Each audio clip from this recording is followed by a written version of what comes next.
got the almost the perfect curve without having Peyronie's disease.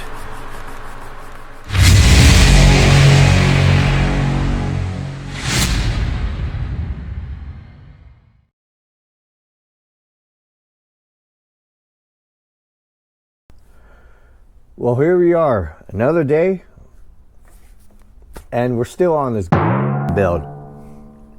So let's recap a little bit from the last video. We'll start with this big neuron mess. What I did off camera is I went ahead and put this brace back in. A little trick to help with that is there are like kind of like, you know, 4 edges on this thing. The short edge goes all the way to back, so that way you'll know where to line it up. Also, this whole piece is hollow, so I took just to help kind of support it and keep it lined up as I glued it back in, is I took a piece of sprue that's about the same diameter as that, and I just glued it in here, and then I slipped this over and glued that in and held it for a little bit. So it just kept it totally in line. Let's see, anything else? Oh yeah, already went ahead and put that in there, and I put a little bit of canopy glue on the edge over there, just to seal up a little bit. May have to do, there's like a thin line that's basically will be a light leak unless I take care of it. It would be a slight light leak, but that's where I'm at on that. Of course, when we last saw the end of the last build or last video was getting the light in here all squared away. Cleaned up the wiring off it a little bit. You know, I just went ahead and branched off all my main positive power into one line here. Same thing with the 2 negative lines for the 2 spots, made it into one just to thin this down a little bit. So that's where this one is. Oh yeah, and I already decided this is where I'm gonna have the neck wiring, and the saucer line is gonna come out through there. Okay, so that's on that. So of course, little issues that I'm kind of like trying to actually avoid, but I'm starting to see. So I guess, let me see where to start it from. Oh, okay, since I'm looking at this, because now we're getting to the part of where we have to deal with the neck wiring and light in. So I already brought, you know, some of my pieces of the neck, and of course, you know, one thing you should do in the beginning is test fit everything. Just try to visualize everything before you actually start gluing anything permanently. I did notice that these pegs are really kind of tight going in. I mean, I did a test fit, and I really had to force it, and I don't want to force it when this is already attached to this. So I just took a little file and just, you know, kind of did a couple passes just to clean it up enough to where it'll still be snug, but I don't have to, you know, force it like a gorilla. So I did that on both.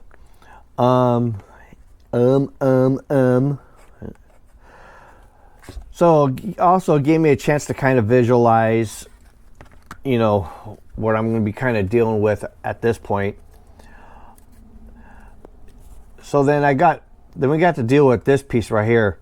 Obviously, I can't glue the neck in unless this is here first, just because of this detail right here. It would end up just being a fight. I can already see it. So it looks like we're going to actually have to deal with this before we can even install this. Even though I wanted to do this one next, but no. So after, when this is in place, we're going to have to deal with this. This was the original place to mount the model, because it gives you the hole right there. But I can tell you right now, with all this wiring, there's no no way all this wiring is going to fit through this little hole. Absolutely not. But we're going to have to fill that up. Now, I guess what you can do is you can take a whole bunch of silicone or Bondo. I thought about the Bondo, using Bondo, but using this much Bondo in there is not really a good idea. It could eventually crack and give way. So I decided to actually make a little plug. I took a piece of polystyrene sheet, just cut a little chunk of it out, cut out like a little circle like this. Pretty much a lot of sanding and shaping, basically about the size of a Tylenol. And then I took a piece of scrap sprue and glued it on here. The reason why I did that is so as I'm testing and testing and testing, the whole point is there's a chance that this piece can fall in and drop and it would be a motherfucker to get out. So this is just something that I can just press in there as I'm gluing it, and then I just cut it off and sand it, because I'm gonna have to putty this hole anyways. And it's still kind of a snug, tight fit. So it's going to take a little bit more sanding. So I'll show you exactly what I mean. Just a lot of rounding and rounding and rounding.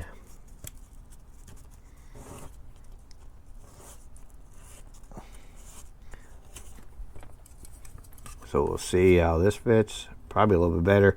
It went in earlier, but I'm trying not to force it either, because that can happen.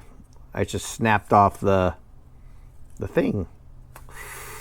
So I'm gonna have to, anyways, I'm gonna have to re-glue this little peg out before it completely falls off. I mean, it's supposed to come off easily, but still a little too snug. Get to that a little bit later. So I think what I need to do actually first is, what I want to do is get the pylons all squared away so we can set this in, and then we can set this one in when it's ready. But of course I have to deal with that, and then we're gonna have to light block all this stuff too, and do that coat of paint and wait a month. So I guess what we can do right now is deal with the pylons. And like I showed on the previous video, we have to actually make a channel for this wiring. So in this case, I will actually show you as I do it in progress. It's pretty simple.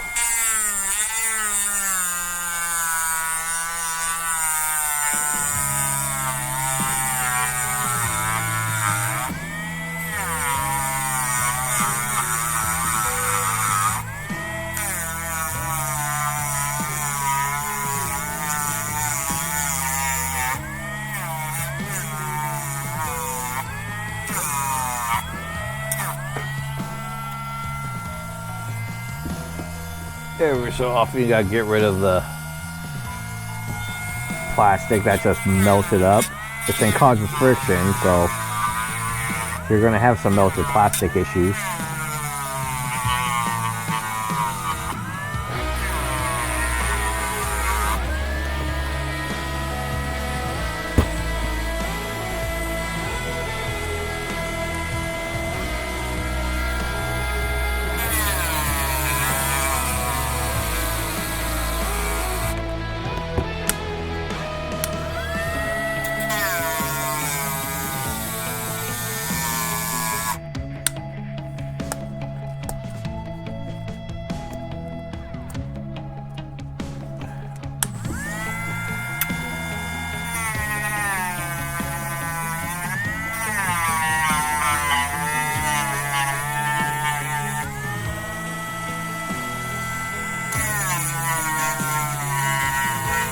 You hurry up and do this thing. This thing needs a charge.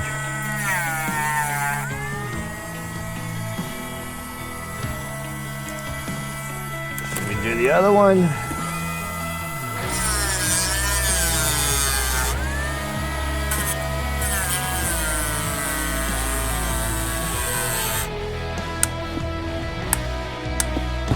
Did it finally die on me? Ah, no. It's basically, this thing's on one blinky light away from being dead.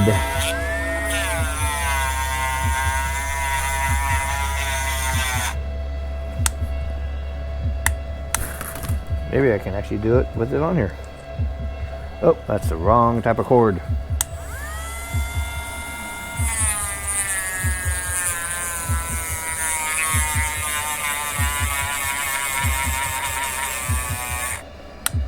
Okay, I'm gonna have to do this corded. Because why? I'm one blinky light away. Heck, it might even work as it's plugged in. Never tried it, but I guess the first for everything.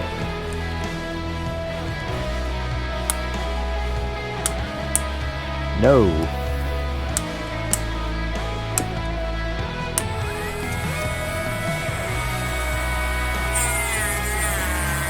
Looks like I gotta run it dead. Let that be a lesson. Make sure your tools are ready to go.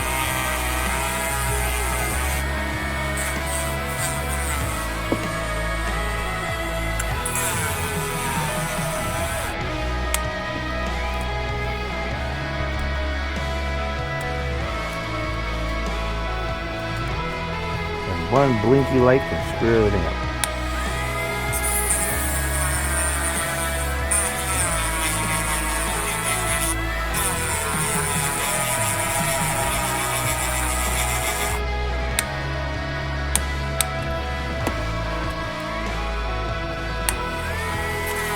Damn it, Captain, I don't have the power. Most of the point, I'm gonna have to do this off camera.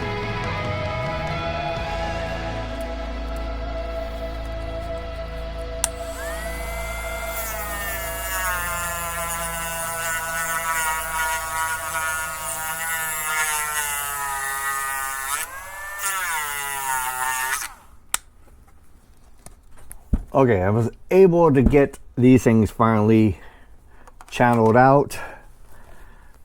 That was a hell of a time on basically on a dead battery. So I think what we're gonna do is we go ahead and glue the pylons for the hull.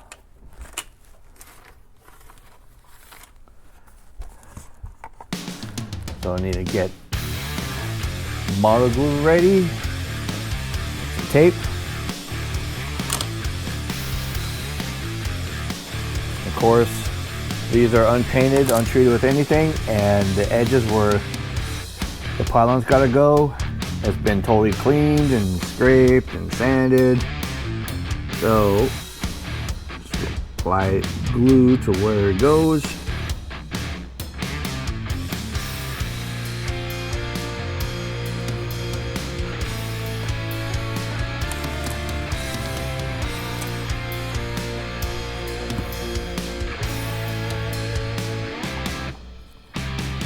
Also take a little here.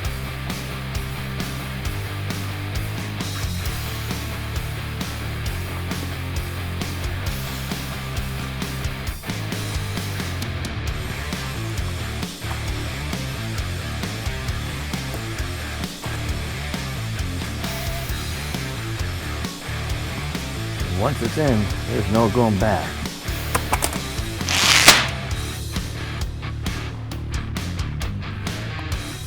Trying to get this to stand up while I get tape ready.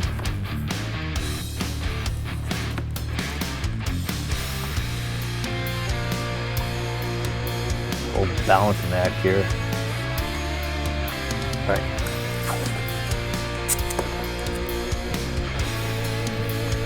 Look at it as it probably falls over.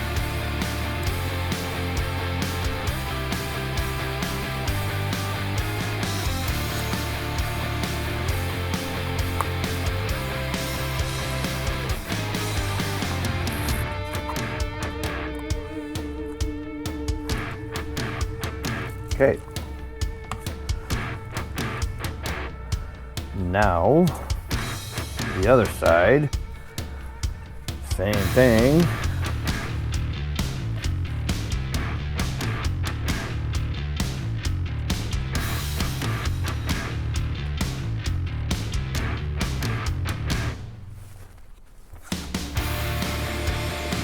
Here. This time, preload a piece of tape.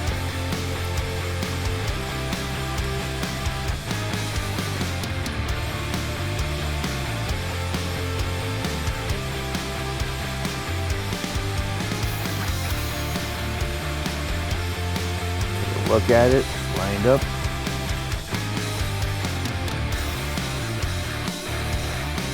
Of course, that's not lined up. Now it is.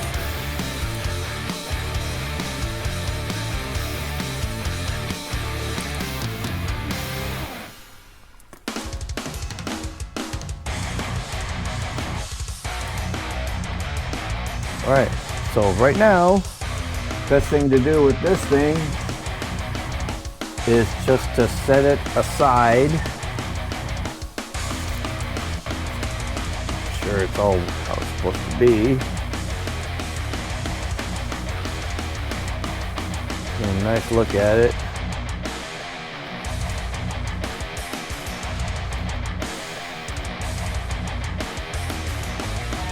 Almost thinking what I want to do. I think I'm going to do it anyways. Is I'm just going to find a little small spot to CA, which I think right in one of the tabs, just to kind of lock it, sort of, so the model glue can give its time to do what it's got to do. So do that.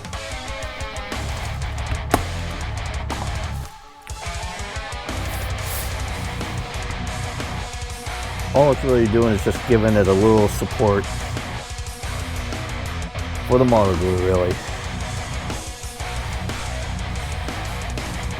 Here, it's not structured, basically. I think later I'll come back and do that after the model glue here has got a chance to totally set up, and then I'll secure it a little bit better. So go ahead and set that someplace safe. Now we can do that with this one.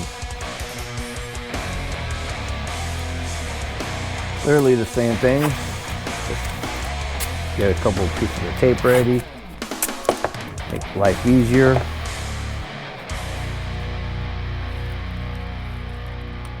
Take a look at it. Alrighty. So, some model glue here.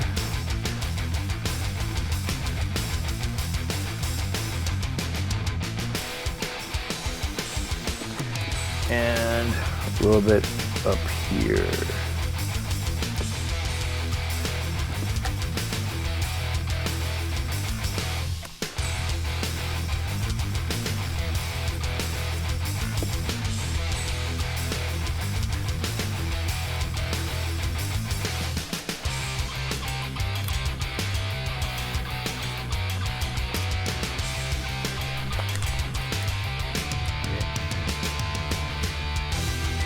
Do the same trick with the CA. In fact, since I have two tabs exposed, I'll just go ahead and do it with both.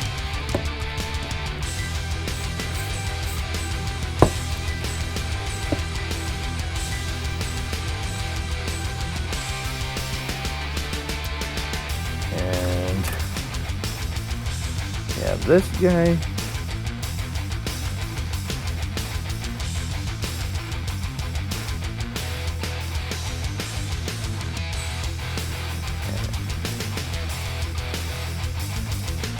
Okay.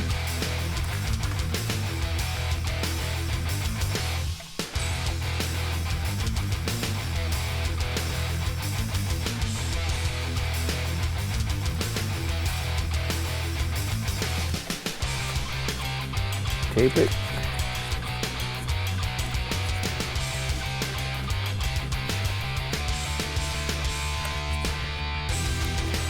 And see a little dumb tab.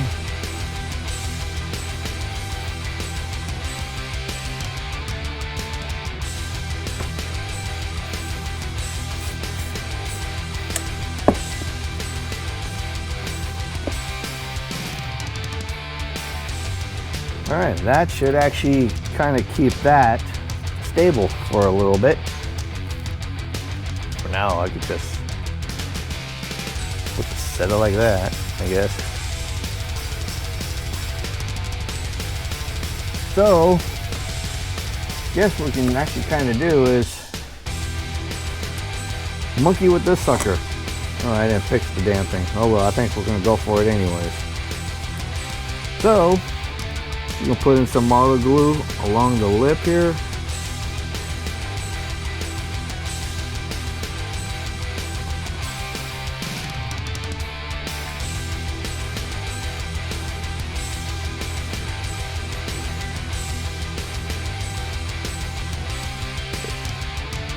Almost went too deep.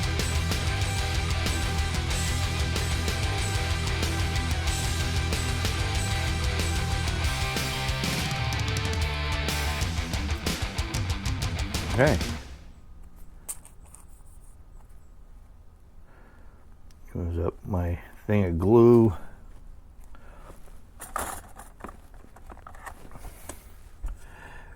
Break off this little tab. There we go. So now this has to dry, and then going to kind of sand down, make it like, you know, a curve again, and then we'll take some putty that up, fine sand it again, light block, and then this will be ready, and then we can actually put that thing together after that's set up. So that's what we're going to have to deal with after these commercial messages from nobody but me. Well, so it's a little bit of a fucking mess here. I was trying to figure out where I should go about the next step. So anyways, we'll just get caught up a little bit, just putty that's drying. So while that's drying, so I had to do a little work on, you know, kind of plan on the lighting of the neck, basically the photon torpedoes. For some reason, I don't know, I can't explain it, I don't know why, the little 3mm LEDs that Tenor Controls supplied, that I got the full combo board with all the lighting, for some reason the reds, plugging it into my power supply just set to 3 volts, were burning them out, and only just those red ones. I've blown through 4 of them. Can't explain why. So I tested through some other LEDs and I had no problem. So at that point, it's like, hey, I'm going to be out of red LEDs for the photon torpedoes. So I had to come up with a different solution. But I'll get to that since we're also on the subject of the photon torpedoes. Anyways, so let's talk about that for a little bit for the next piece. We have the clear part for the launcher. Test fit in it, you're going to kind of have to sand it down a little bit because it is also kind of a tight fit. So you have to kind of do that. And as a little reminder, you'll find like an octagon nub on the top and a round one also there on the opposite side. Those are those go directly on up. So that's how you get your orientation right. Well, anyways, because if this is solid, obviously you're gonna have to drill a hole through there so you can get your LED through it.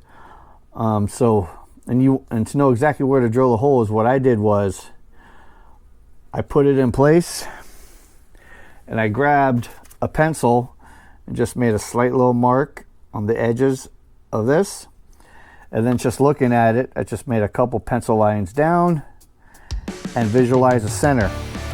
And then which I don't know if you can see it, but I've already did it to this one.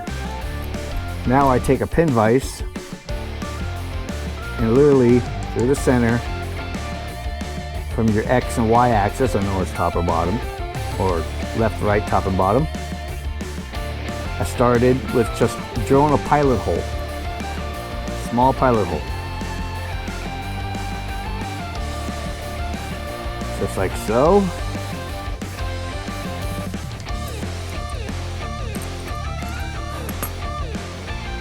Got my little pilot hole. Now, I got a drill with a bit that's the exact same diameter of the LED I'm using. I'm going up to a 5mm on this, because that's, well, that's what I have.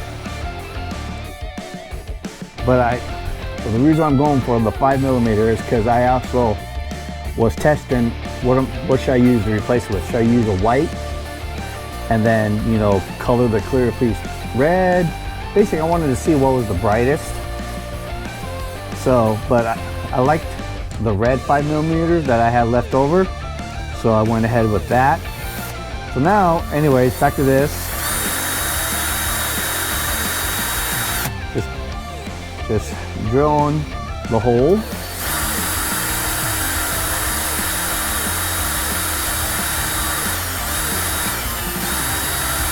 And of course, the pilot hole is there is just so I stay center.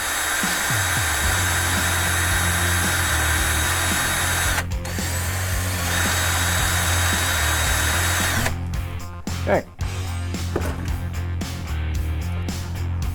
So now I clean up a little bit of junk from drilling. You're always going to have that. Just clean it all out.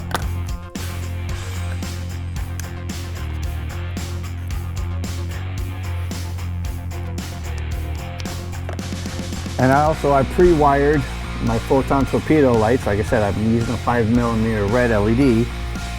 And of course, got to fit it in there. But of course, you can't have that. This has to be flush. So now, the fact that it's now charged up, start grinding it down. Just like how I did the spotlights for the pylons. Kind of the same method. You can kind of see through the LED on knowing how deep to go. What I like about this tip right here, on the center it has like a little cup, so you can kind of round it a little bit.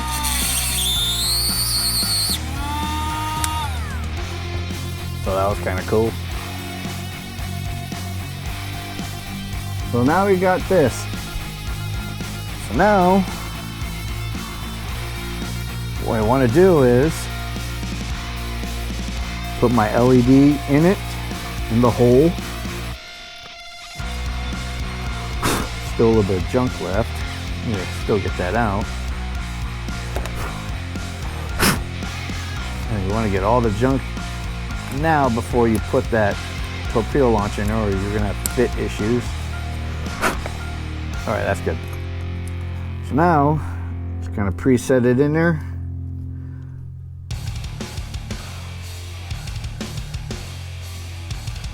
But I'm resting it in there so it's basically, the LED is just, the top of it is flush. I'm even just using my little file as kind of like a stop. So now, I'm going to lock in place with CA glue.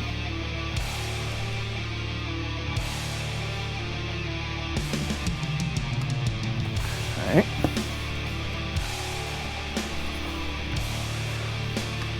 Use my file as a stop and zap it.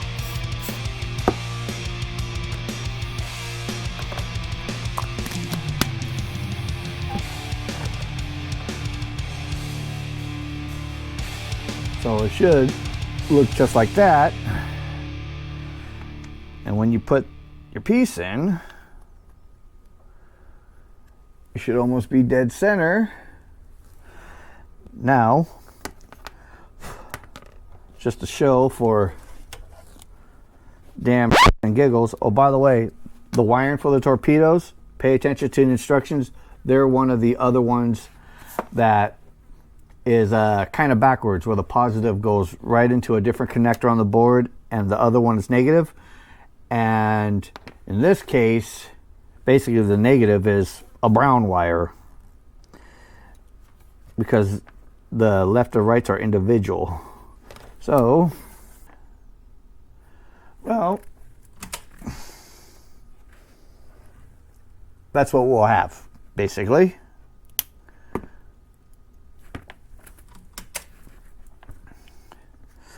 So, that's basically dealing with this.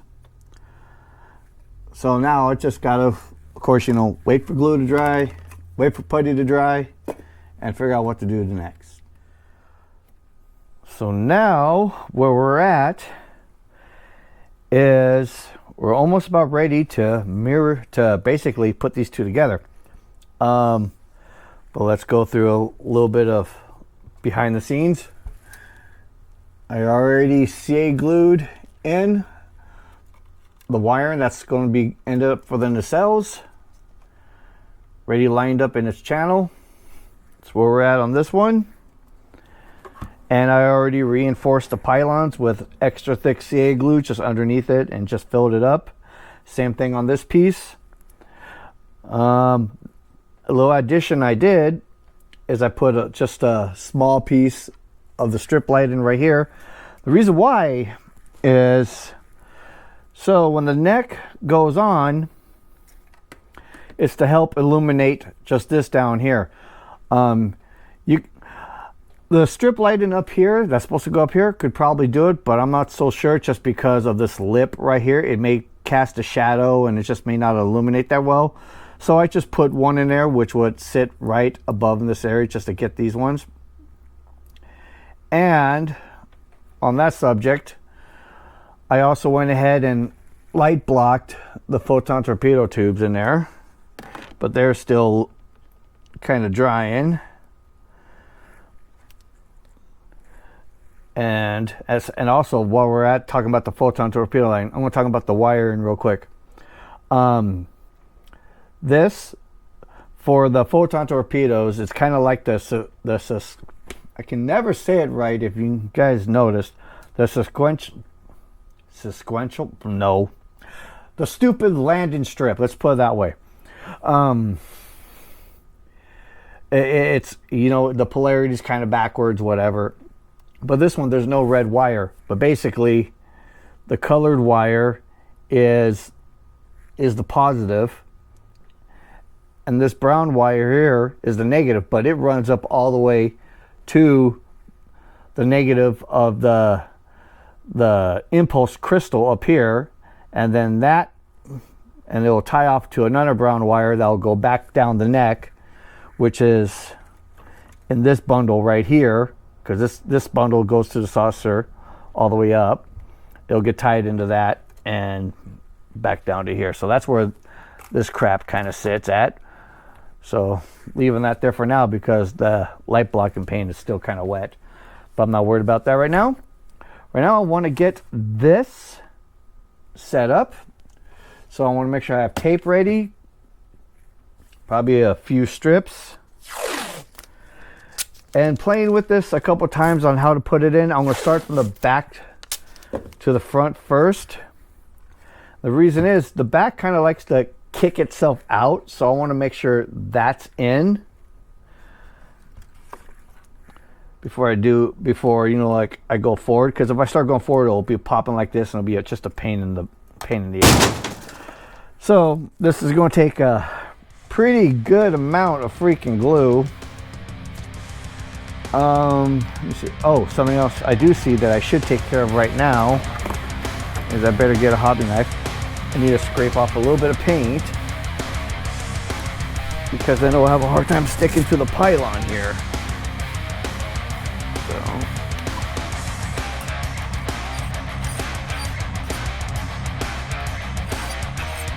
just doing back strokes on the blade, so just kind of clean the surface. Remember, model glue don't like to stick to paint. It'll just fall apart.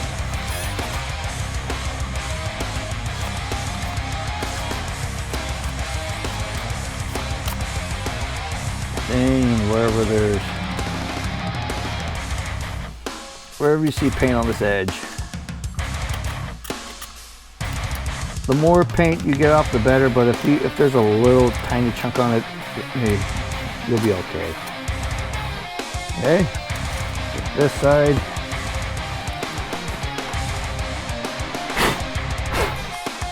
Same junk. Okay, I'm going to set this one over here. This one, probably going to sit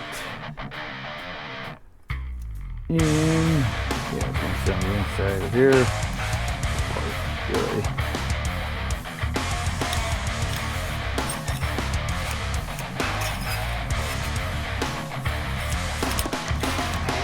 This can be a little tedious, but it needs to be done. So I got my glue ready. That's scraped up over there. All of this stuff has already kind of been done. Well, you know what? Actually, no. It hasn't. It was done once, but it hasn't been done in a while. We gotta do all this scraping. Forgot about the light coat that I put on here. This part is very critical, so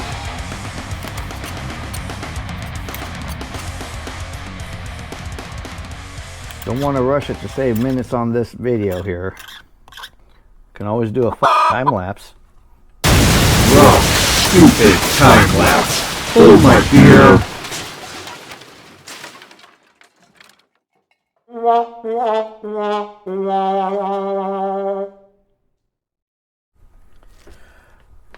Alright, sorry to subject you to a time lapse, but I think that's what was needed. Could have done it on this one, but nah.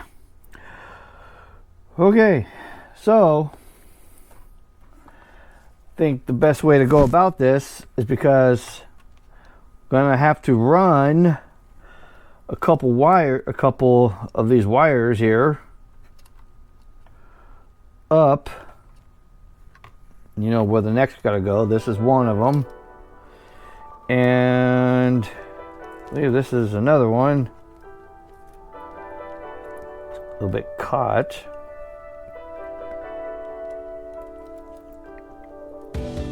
Come here, mother.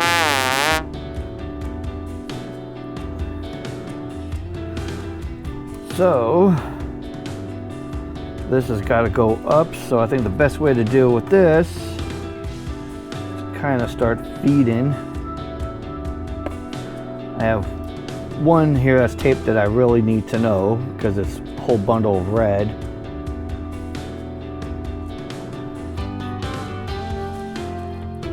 So I guess I could just do it like this for that little tiny power strip, or not power strip, light strip.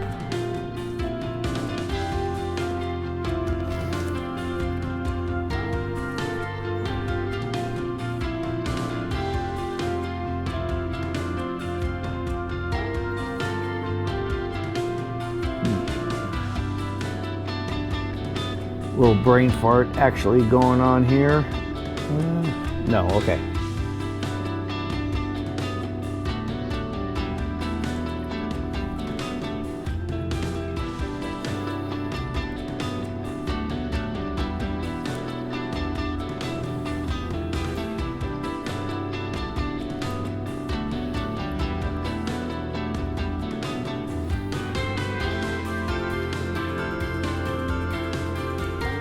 Trying not to get, actually it'd probably be easier if I just feed these ones in afterwards. And the ones I'm talking about is for this little strip laying up here.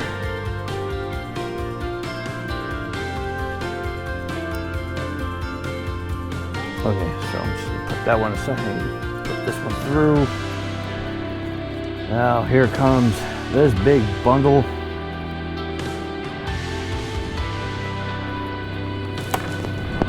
This.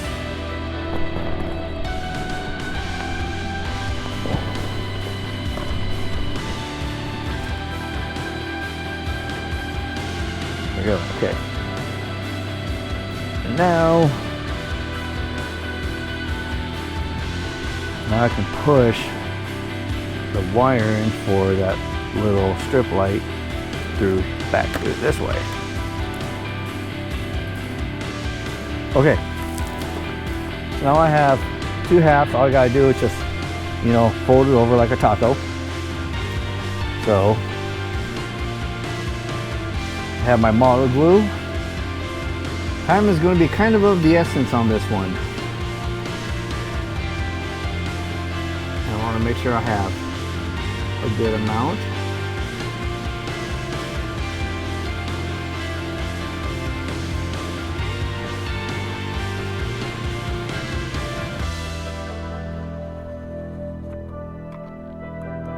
Doing both sides of this groove here.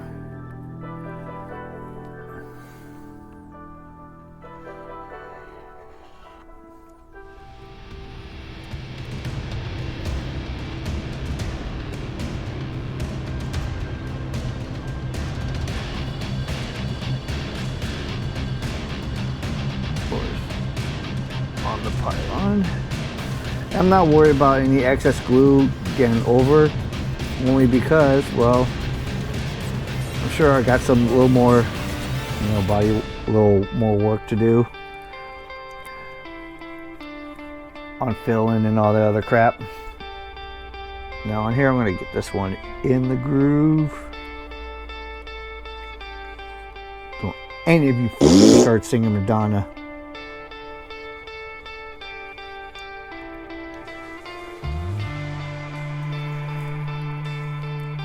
Now, pylon time.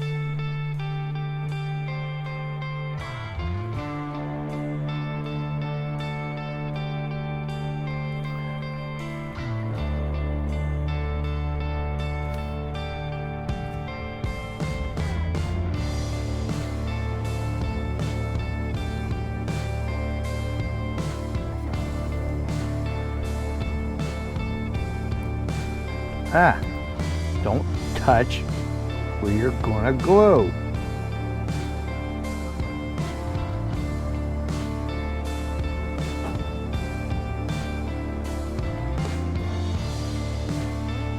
Okay, now the glue in the holes.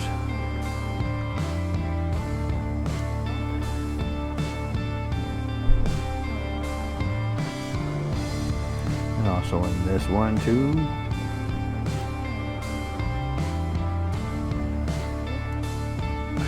And we'll put a little glob on this. All right, let's rock. Oh, wait a minute. Put some here too.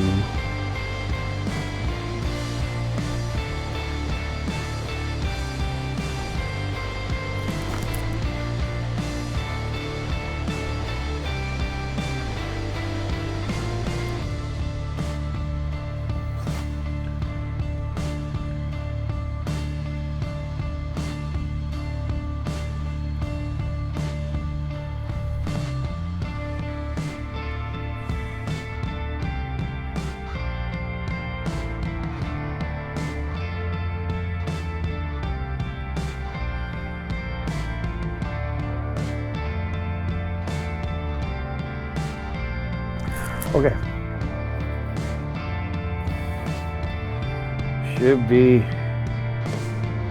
good to go. If I can find a stupid lid to this. There we go.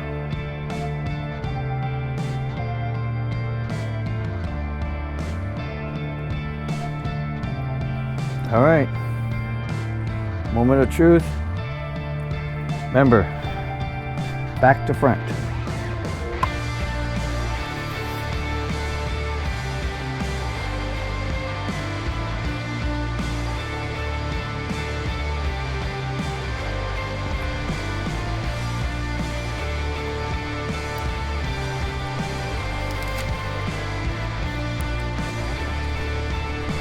Okay.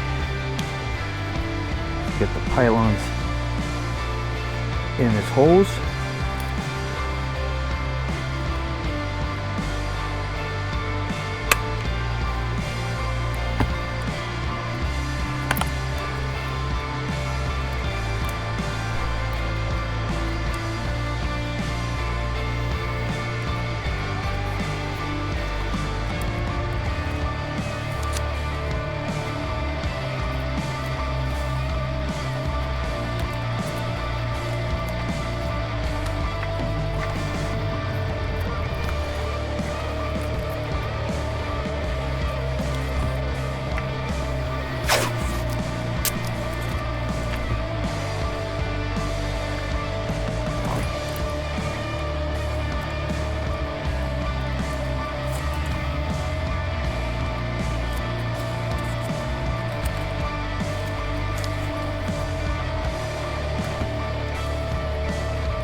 Now, start fitting all this crap in.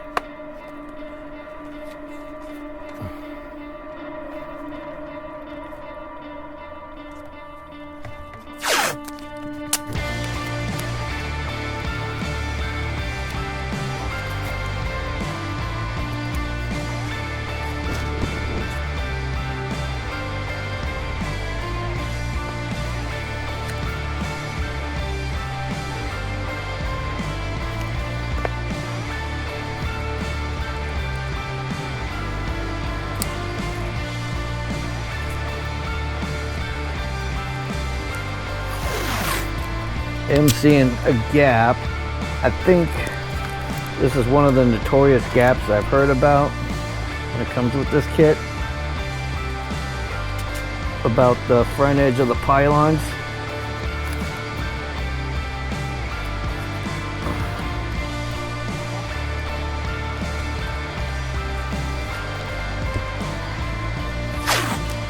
But that's nothing like a little putty can't deal with. Make sure this is tight.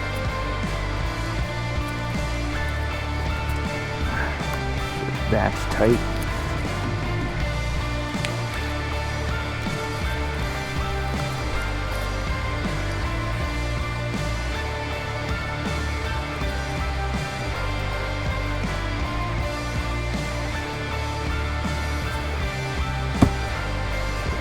Edge is tight.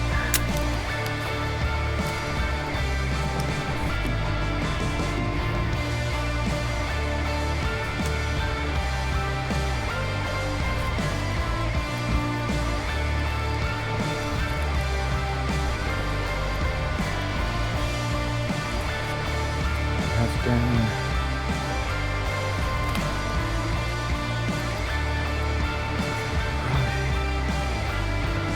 What is up, and what is down is now down.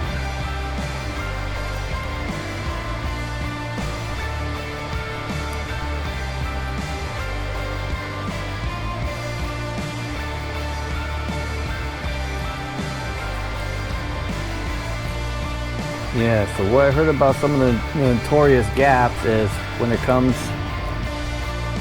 with the front edge of the pylons, after putting in,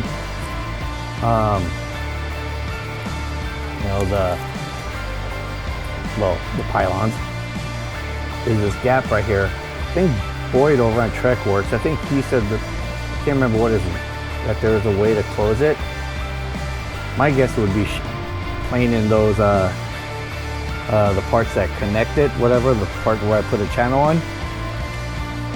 But if I actually had to have a gap anywhere, I think I would want to have it there, because right here I could just fill that, fill this with some putty, and then you'll never know. So make sure get any seam work closed up. Well, there's one right here. Want to get nice and freaking tight.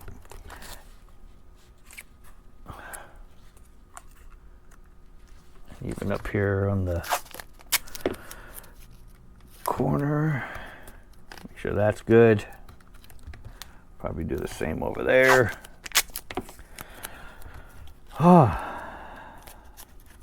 Again, somewhere.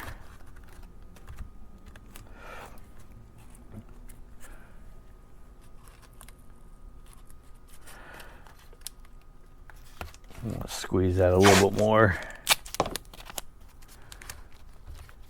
if I can. There we go. Everyone's good.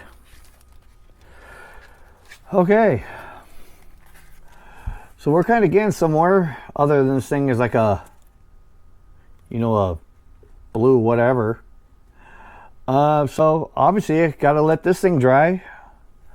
I'll let this thing dry overnight. Let me I want to check my thing over here. Actually does look good, but I want to double check it real fast.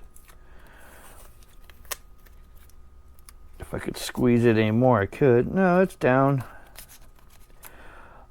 I'm more worried on this back end over here just because of all the test fitting I did and just watching it pop up.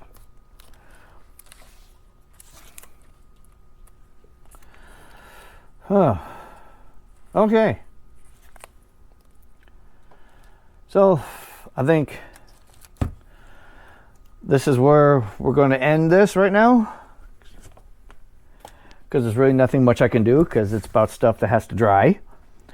So I guess on the next thing we'll be doing, you know, cleaning up on this, any putty in, probably solar res in the windows, kind of getting it ready for, I guess we'll get it ready for probably the neck, actually.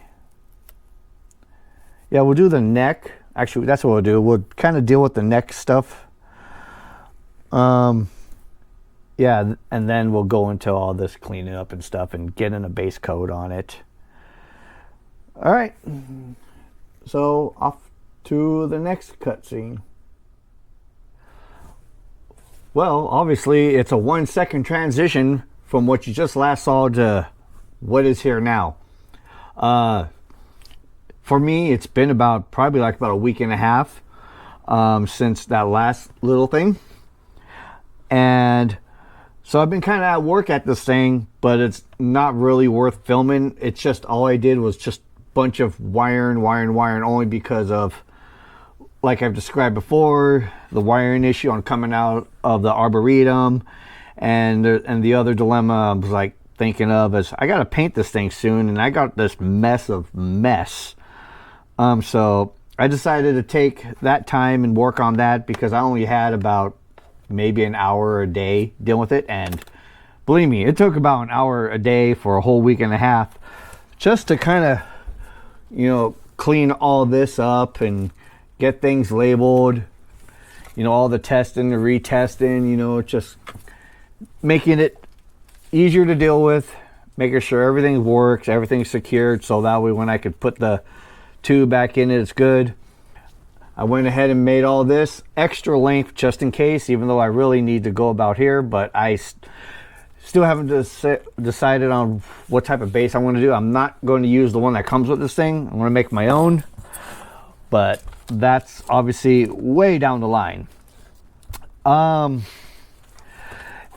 of course, this piece has already been painted and light blocked, and I don't know if you can see it, but up in here, it's taken care of with a light coat on here, and it's been in my car oven heater for that amount of time too.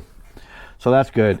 And the more I look at this, more I'm glad I kind of did it, because I don't really trust the weight of this whole ship on this one piece. I mean, it should be fine if you, like, you know, when you glue it and if you really epoxy it and all the other stuff. But Then again, I'd rather have it structurally on a big piece than on this guy.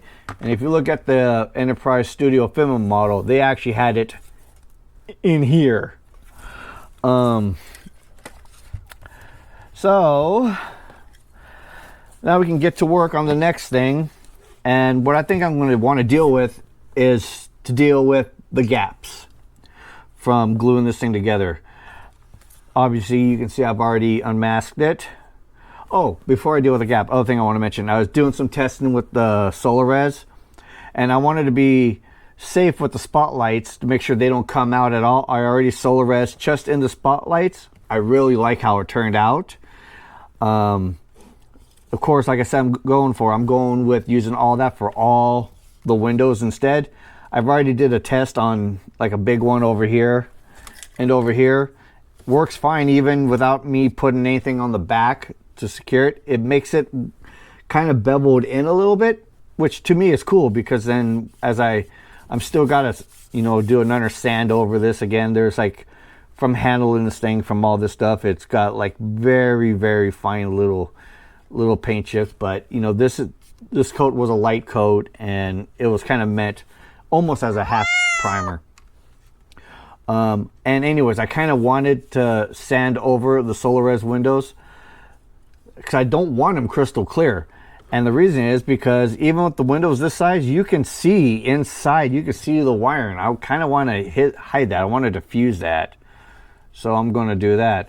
The only thing I'm really kind of, as I'm looking at now, I may have an issue with the SolarRes is these big two windows right here. They seem to be the largest. If that doesn't work, I'll just go ahead and load up some canopy in there, and that'll take care of its place, but I'll give it a shot. Anyways, back to the gap issues, pretty much for all the putty and stuff. Most of the main issues I see is around where the pylons join into the hole. The biggest gaps, of course, are these sets over here in the front and the back. So to kind of prepare to start, I did not want to put a bunch of putty in there, because here's the thing. If some of you probably don't know, think of Bondo, the actual Bondo. In automotive, which I am certified for as a body tech, you know, one of the things they tell you is you should never use Bondo no more than 1/8 of an inch thick. Anybody else who's using it for more than that, they're ghetto. You never use more than that. And if you got a dent that requires more than that, you need to pull that dent a lot more. Well, anyways, these gaps, they're not 1/8 of an inch, but they're pretty close. And using model and putty is not like Bondo. It's more like scratch filler type stuff. So basically, this is way too, in my opinion, and in my theory, is too aggressive. A couple things you could do is, which I don't have here, is you can use like Evercoat, the plastic body filler that's made for bumpers, because that stuff is a little more flexible, and that could go in here just fine. But then you'll want to kind of go over it with your model and putty, something to be finer. What I did was I took the extra thick CA glue and I just kind of built up in there, and so that way it kind of does two things. It glues these ends together, and it works as a kind of like a half filler, even though it's still going to need to be sanded because there is still a little bit of a step, and it's going to need actual putty over it. It just gives it something so that it's not so much putty in there on this gap. It just makes it a lot better. Of course, there's little steps here where where the pylons join together. It's not too aggressive, but it's something you're going to deal with. And the other aggressive one here is right here with the fan, where it meets the fan tail. Obviously, I mentioned, like one of the hardest part about this, because this thing wants to kick up, is that, and it has like about a 1/16 of an inch gap that I can actually throw some putty in, but it has a very slight little step, more or less over here. So I'm going to want to shave that before I putty it. And of course, there's a little transition. Like this gap is fine, but it gets a hair bit bigger over here. So I'll putty that up and just rescribe this line. That's no problem. It's the same thing on the opposite side. I'm going to do the same thing over here, just to try to make these panel lines kind of match as these ones, so it doesn't look as much as, you know, this piece joined to that piece. Just kind of like making my panel lines uniform. And probably clean up this line right here from the glue in, which is no big deal. Because I threw in a bunch of glue because I want to make sure it's locked in, but of course that is a natural panel line, is around here. So that's where the next thing is to deal with, is to get prepped for putty. So begin to work on some sanding the CA glue in the steps and then doing some putty. So like me, I like to start with the more difficult, the more tedious stuff first, just to make things easier.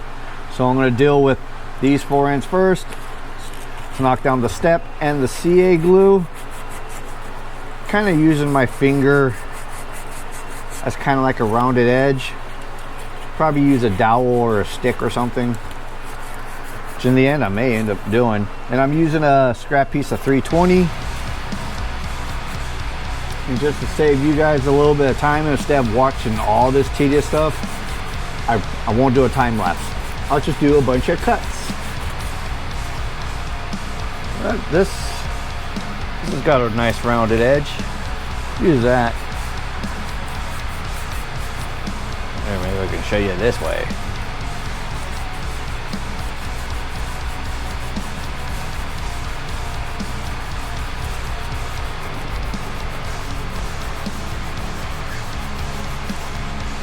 Just checking on how it feels and how it looks.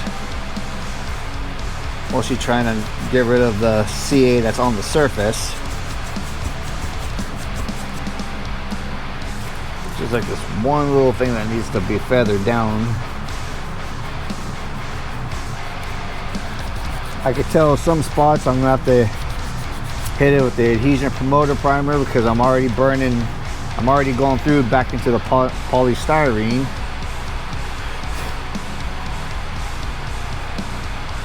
That's good. I think that one's good enough for putty.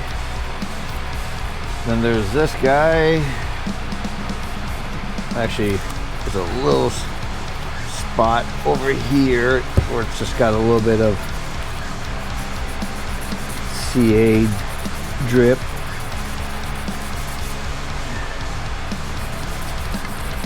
Good.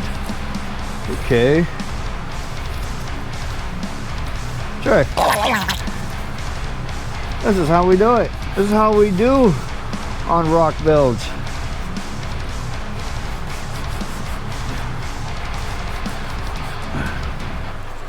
We can be a little ghetto, but a little ghetto's fine. A little imagination. A little fun.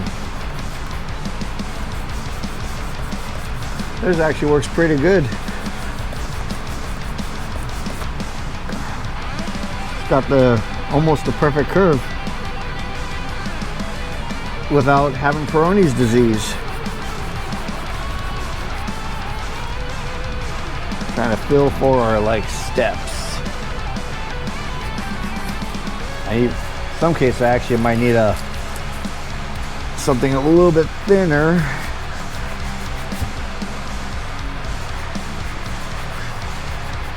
Only because I don't want to carve out a weird looking notch.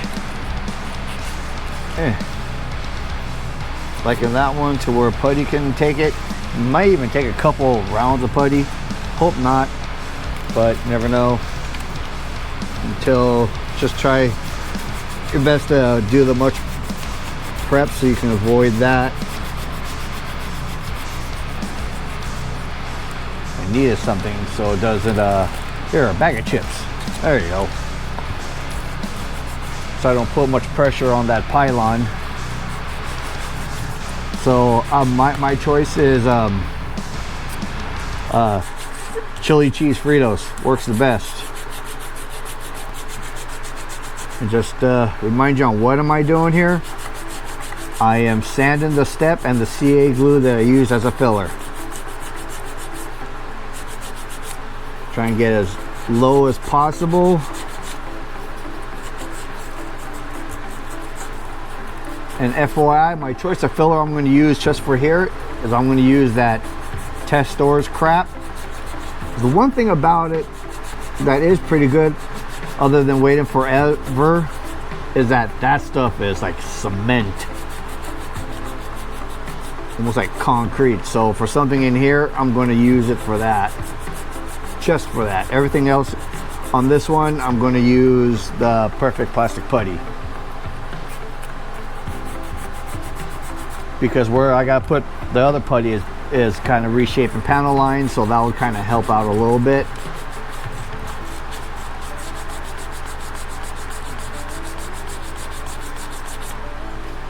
But in here, there's not a panel line. That's just a gap I gotta fill. I'm gonna be doing all my sanding first. I don't want to just do this and put the putty on and sand somewhere else to put the putty on, because I want to let all the putty dry at the same time. So it's just a lot of going around and sanding steps, sanding gaps, cleaning things up.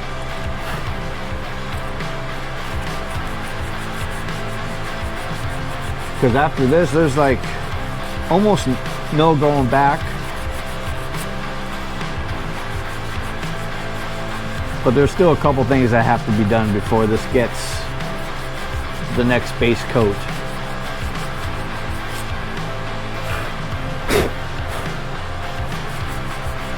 And based on how that next light coat of white goes on here will determine if I need to do any more freaking body work. If not, then I'll just go ahead and put another coat on it, let it fully dry, and seal it up some matte clear.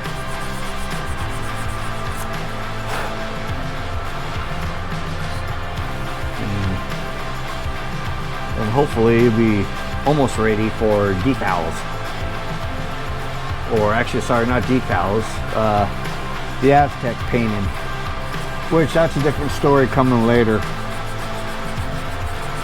when we get to it. Believe me, I'm having customer supplier issues on that. Okay, that step over here feels pretty good. It's a little step right here.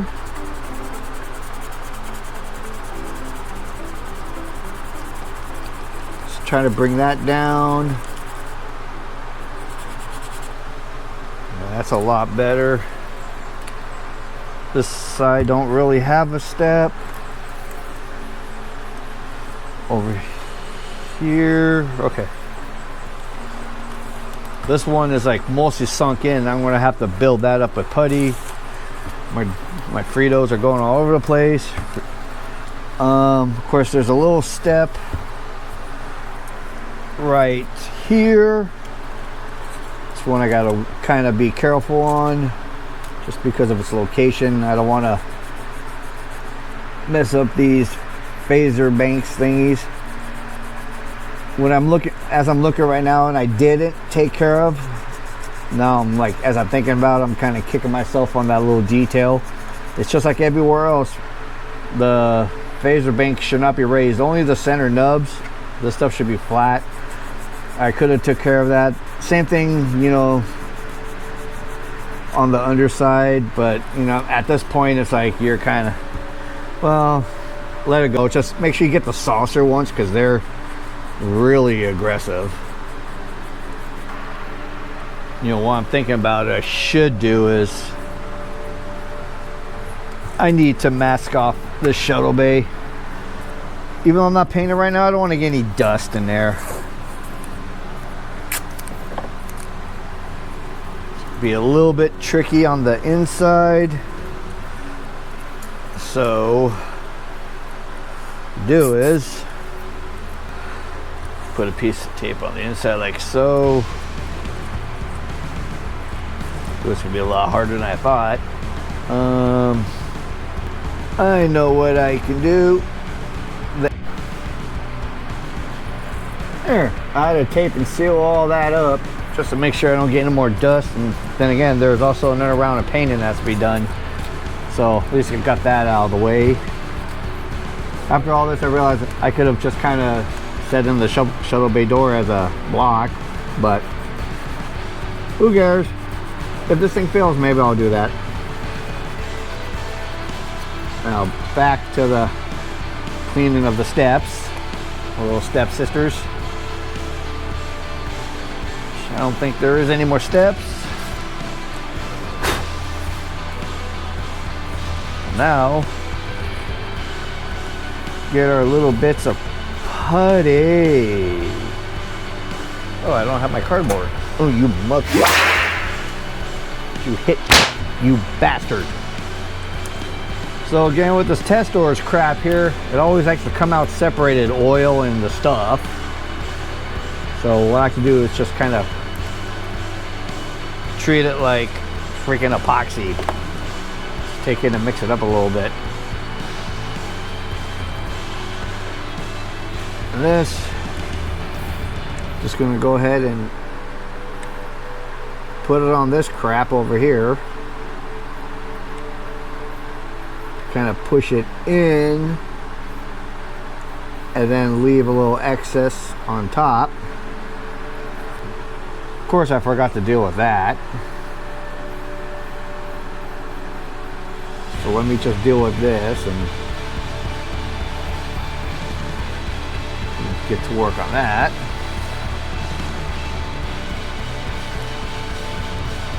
Matter of fact, you know what? I still got time. Let's fix that. I don't know why I was getting a little bit overzealous. Wanted to avoid not making a mess, but that would guarantee making a mess. But these steps over here ain't that bad, so this should be quick, and then we'll get back to that real fast. You know, I could always edit this thing where it seemed like I didn't screw up, like I'm sure a lot of other videos do, but nope. Remember, I screw up so you guys can screw up the same way as I screw up.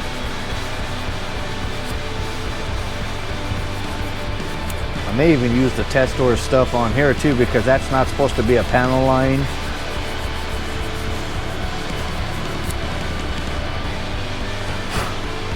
And if it's still not right, I'll go over it with the PPP. The plastic putty perfect. One more little step over here. Technically, it's not really a step, but why not?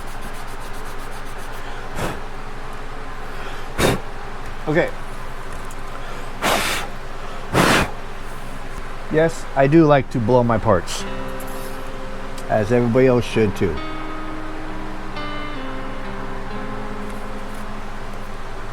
Let's get some more of this dang putty. Oh, it's all oily again. Maybe this is where I gotta not use my finger.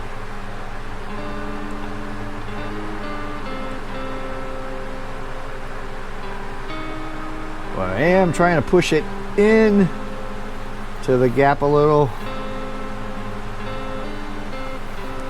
And over here there's this one I wanted to work with. Fill that in. Try to clean up around it with my finger just to make life easier. Just go a little bit up there.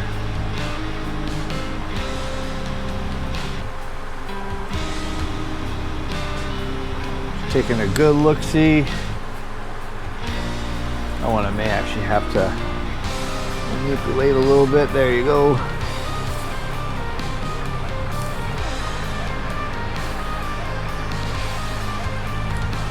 I'm just going into vision detail on just around here before I move on, which I'm about to move on. Over here I could just put a little bit on my finger for the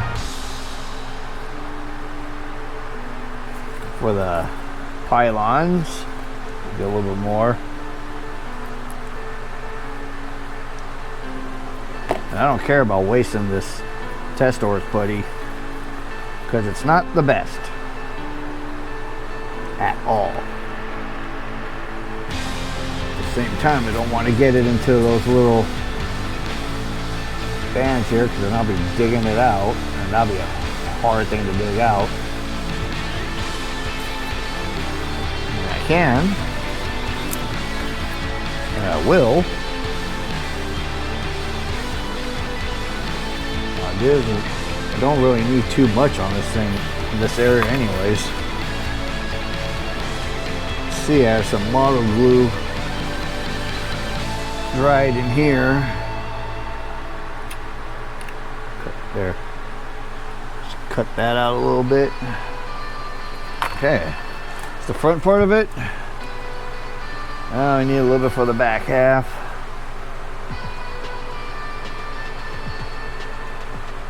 Trying to keep it off that fine rib detail on the outside of the pylons. Like I said, if I have to go over a second time, I'll be using the PPP, the Putty Plastic Perfect, because it won't take much. Okay, I think that's enough for the testes. Now, let's just go ahead and deal with some of this garbage. Of course, one of the gaps I want to do is right here. Need a crap rag and a little bit of damp water. Well, I don't, because little mother stole all my paper towels. When in doubt, find an old sock, just for now. With a little bit of water. Really should be using a paper towel. But I have to go inside and go find it, but I'm already here. This stuff's not a perfect science, by the way.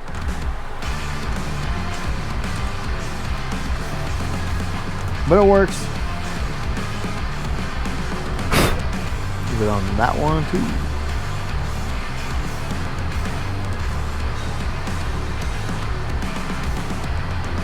And trying to be careful on not puttying up my windows.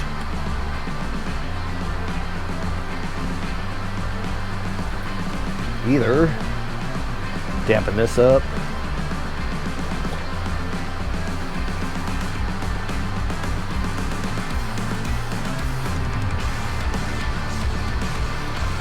Tell you, this putty stuff, this perfect plastic putty is actually kind of easy to work with.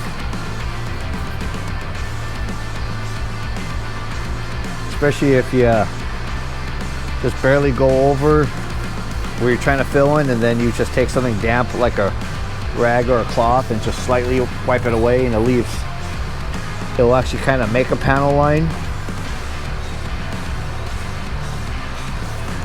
This I need to be careful because I got the two red, well, there's more red lights, but two main ones on the top that's so close,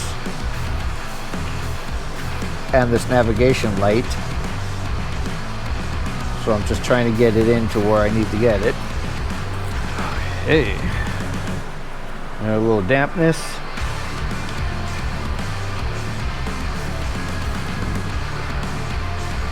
I think I'll go crisscross action.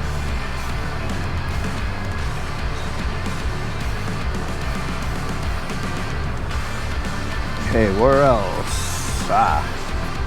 This little guy right here.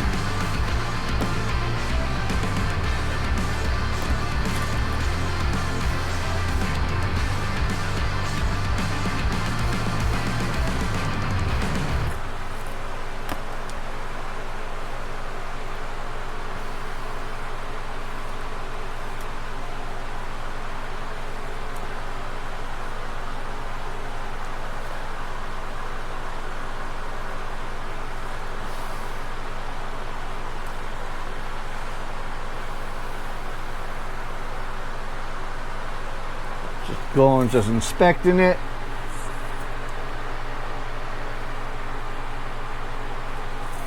Okay.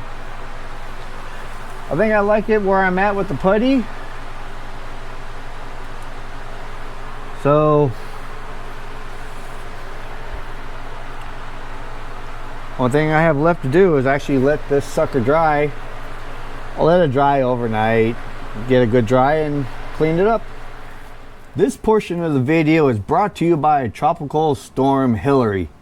Yes, that is at my doorstep wreaking havoc outside. Making a lot of wind, making a lot of rain, and deleting a lot of emails. But I digress. Let's just get back to this while that bullshit's happening. So this thing's dried overnight with the putty. I already went ahead and sanded it down. And I also kind of brought back my panel lines because I want to keep doing that as each time I putty, just bring it back, because I always prepare for at least 2 rounds of puttying, depending on how aggressive.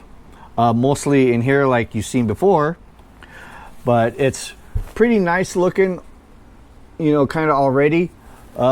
Always, and like I said, I re-scribed out the important panel lines. Back here turned out pretty good. Didn't really have to deal with that, except there's just a little bit of gunk, but I'll deal with that later before painting. But as far as the shaping goes, back where the pylons meet the hull is actually pretty good. I am going to add a little bit more of perfect plastic putty over here because it's more of a thinner putty than the test doors, so it'll go in a little bit better, and that way I'm sure that it will be covered before I put, when I go back to painting on this. And also I'll probably do a little bit more on here. It feels all right, but I can kind of see up close just a little bit more that I could fill it in. See, that's the thing when you start sanding these things, you start getting your eyes on like really small little areas. That's like, yeah, okay. And I only really use 2 tools to scribe out: my favorite dental pick and a hobby knife. Technically I use my dental pick preferably just because it's not as sharp as that, and the width of the tip is about the same width as the panel lines, and I just kind of trace it out. Just got to be very careful that you don't jump. But in this phase of where it's at, if it jumps a little bit, just sand it down because it's going to get paint over it anyways. And also cleaned out wherever there was glue from here before. But yeah, with each step I just kind of like to hog out my panel lines, even though I'm going to go over in some areas again. It's just so it doesn't disappear too much. I will add some more putty over here around this panel line and this one, just because it's still kind of too wide. I want to build it up so I can actually make this panel line even all the way across, kind of make it look like the same width as the rest of it, because right now it's still kind of fat. And of course I'm going to add a little bit putty back on here again just to fill in, and just a little bit in some places, but mainly over here and back around the fantail it's already good enough. So with that said, we'll just get this thing going, and I'm not going to really water it down. I mean, you can water this down to make it flow thinner, but it's okay. I mean, like, I don't need too much on here anyways. I'm not really building up.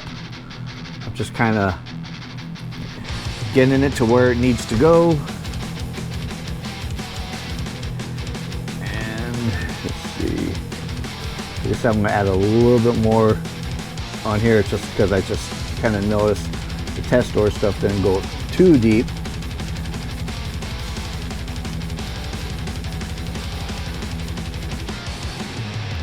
And it's easy to clean out too if it gets inside these, whatever they call it, like little flush vents. I just pick them out with my dental pick as soon as it dries.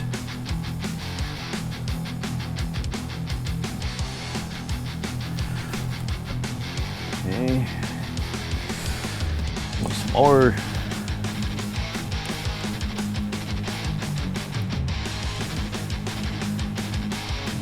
This one kind of doesn't really need it, but we're gonna do it anyways. Get some on that flush vent over there.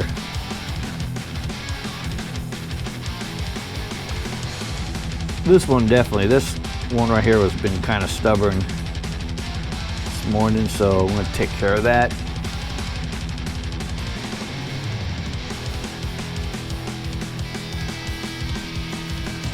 air bit over in here. A little messy, no big deal.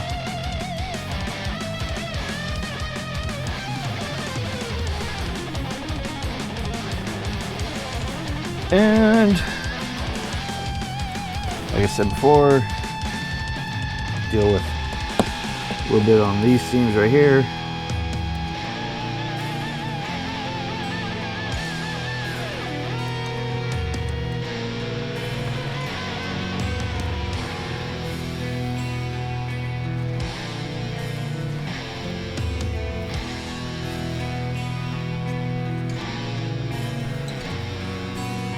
Tell I need to build it up a little bit more.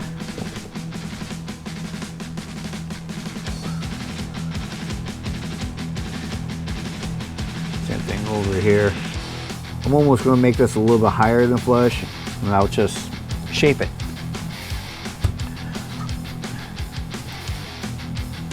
I can tell I got some in the little window area, but it's no big deal. That's where you just pick it out.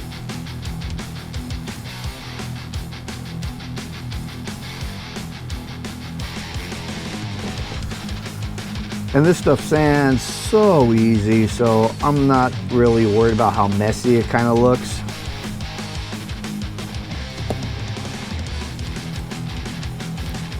And it's so easy to rescribe out panel lines.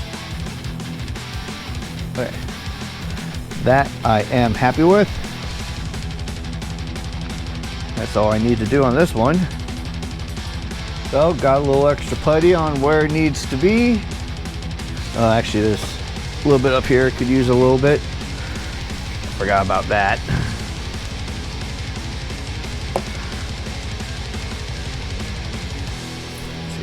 Right up in here.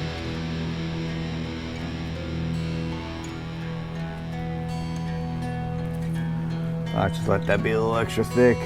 This one doesn't really need it, but I got a little bit on my finger. Big deal, no big deal. Oh, and I forgot to grab me a roll of paper towels. I wonder who stole my roll in the first place. Probably my teenage kids. Giving it a last look before I actually walk away. Good thing this stuff actually dries pretty quick to sand, so it's not like I'm gonna have to wait overnight for this one. Let's just let this sucker sit, and pretty soon, one more sand. I'll show you the after effect of sanding. I don't think you really need me to go. So I'm sure you're asking, what the is this? Well, just simply put, it's just a soft way to hold this upright. So I'm going to prepare to start solar res in the windows. So the putty's done. It's all sanded, and I've actually got my panel line detail all back, a little scribing with the dental pick. I am happy with it, and that's enough I think I need to do. So right now, I'm gonna go do the solar res windows, and then I'll just go ahead and get the rest of this prep for its base coat. Like I said before, I don't really care if I end up sanding the windows and dulling them up, because I don't really want to see the wiring on the inside. I just want the light to shine through it, so it'll basically give it its own natural diffusion. So soon, so yeah, I'll just end up having to do the tedious masking of them all off before the base coat. Of course, when you get the orbital dry dock kit, it comes with this, which has all the windows and stuff and extra for it. So anyways, got my bottle of a little solar res here. Takes a little practice to get used to. I've already did these 3 big windows right here, so I'll do the 2 in the front, and it kind of, without even squeezing, it wants to come out on its own. So you just gotta get a little bit used to it.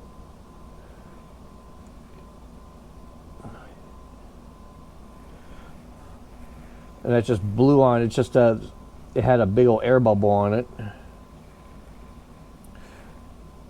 Some of these windows will come out perfect,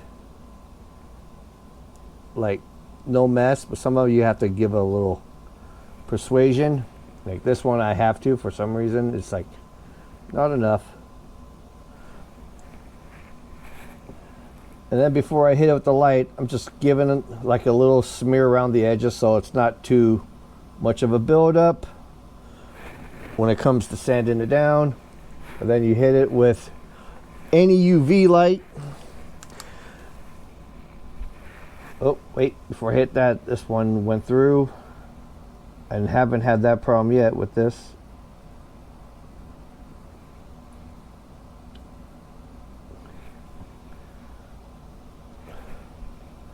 Okay, to hit it,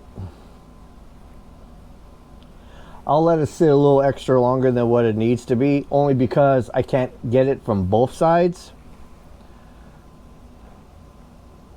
So maybe I'll like leave it for about 20 seconds.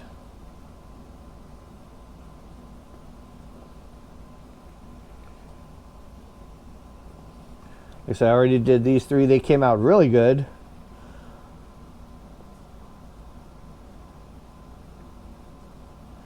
All right, that one's good. I kind of clean up the tip a little.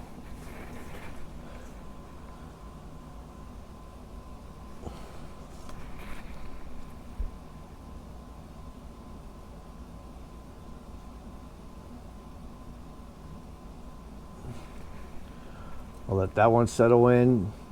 Try to do a short little area at a time so I'm not like one window, one light, one window light, one window light. So remember, this stuff ain't going to cure until you hit the light on, so you get a chance to check it all.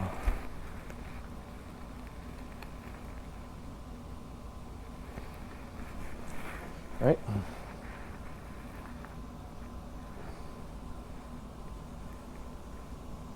Just barely going over with my fingertip. All right, hit this section.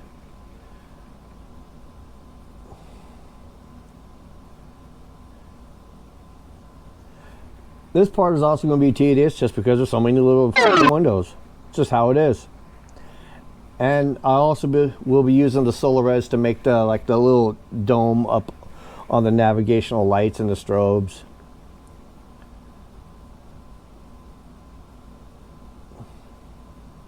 Honestly, I like this stuff better than the supplied windows.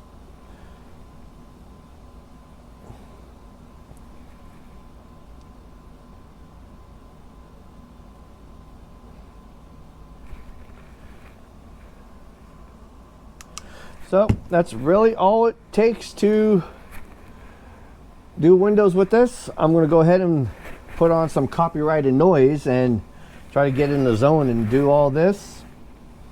And then I think after that, we're going to have to glue this piece in. So all the windows are now solar resed. I like how they turned out. So the next thing, well, before we get on to installing this piece, just for the heck of it, I wanted to see on how the lighting looked with the windows already put in, plugged it in, and I just noticed it was a little bit dark over here. Well, it's because there ain't really much lighting now because of all this bundle over here blocking everything. So I ended up just taking just a small piece of strip lighting and attached it underneath here, so it'll kind of light up in here a little bit better, just to kind of get this window so it's not so dark. And so I had to figure out on where to attach it from. So I ended up attaching it from here because it's all on the same circuit. And then in that case, I started preparing for the lighting for the neck, the strip lighting on there. And so I'm looking at my wiring harness from up here, and this is where like brain farting, wiring hypnosis, and all kinds of other stuff comes into play. So as far as like the interior lighting go for all the little windows, so far it's the negative wire is a blue, and So I'm looking at over here because the way I'm planning on doing the neck was, you know, bring the wiring up here, attach from the interior light and negative up here on the saucer, and that'll light it up. Well, where the hell is the blue wire? And so I started kind of freaking out a little bit, and I looked at my tenor controls instructions. For the saucer interior lighting is a yellow wire, which I have right here. So in that case, now that started making me think. The secondary hole is blue, the saucer is yellow, so I looked at the instructions for the lighting, and apparently the neck is its own circuit. It's a white. I don't have a white here. I skipped that.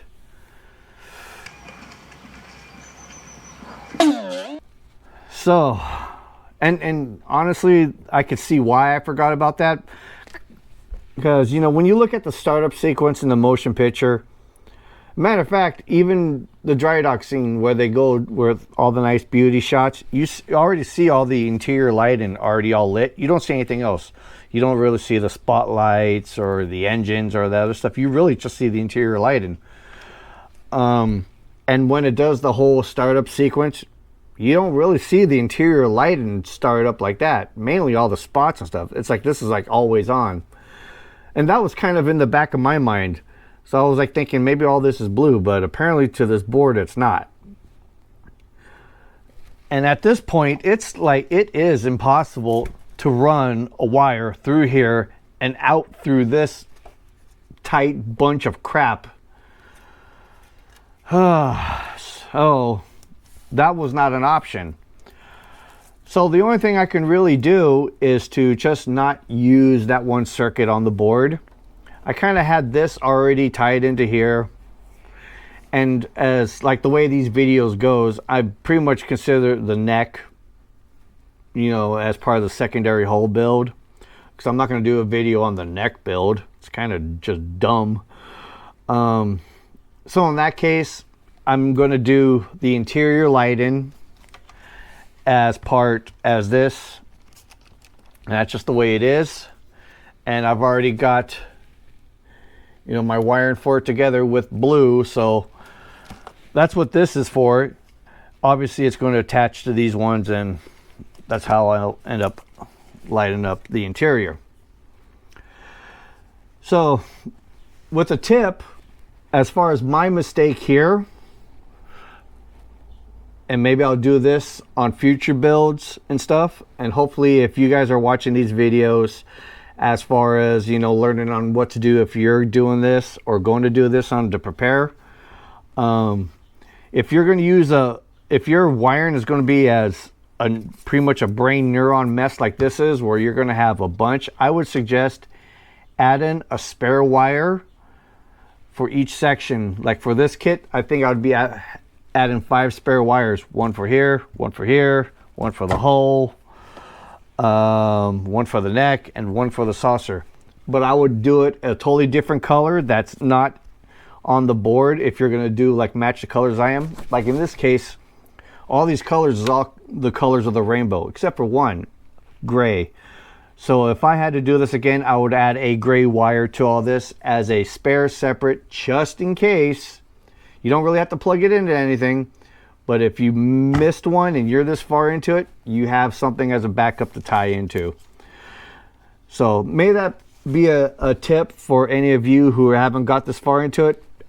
Add a spare wire somewhere, just for a precautionary issue, because at this point I am not breaking this thing down into pieces just to add one wire for right here. So I guess probably the only one who's really going to know about it is me. And also a good thing that I did when I actually kind of pre-lit this just to look at it, because, you know, I used CA glue right here to initially fill it, and which I'm still glad I did, because, you know, these parts are supposed to be glued together, and, you know, your fillers are not glue. So let's just put it that way. Because CA glue is kind of transparent, you know, I got a light leak right through here, so I'm going to have to relight block that on all 4 sides of these. So that was something I wasn't I just totally didn't notice, but I should have. But we're early in that part here where I have to kind of, you know, do paint on this again. So, enough with that. So that's kind of like a little update. I guess now I'm going to have to deal with this. So, what I don't have is my glue here. I got to go get some glue. Okay, got me some glue here. Time to glue it all up. Of course, all of this has already been cleaned. So, let's rock and roll. Put on some glue.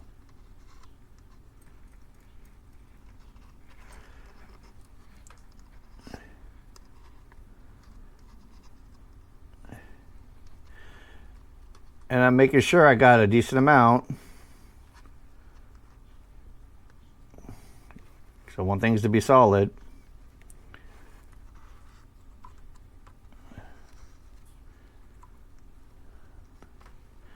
This obviously is going to be an easy fit.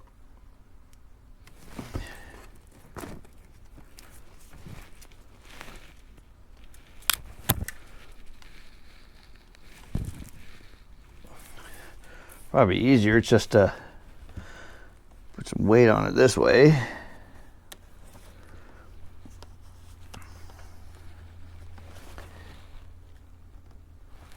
Then yeah, that's probably what I should do. Basically, that's all it is to it on that. I think I'll just let it sit like this. And just let the weight of the ship itself kind of hold it in place.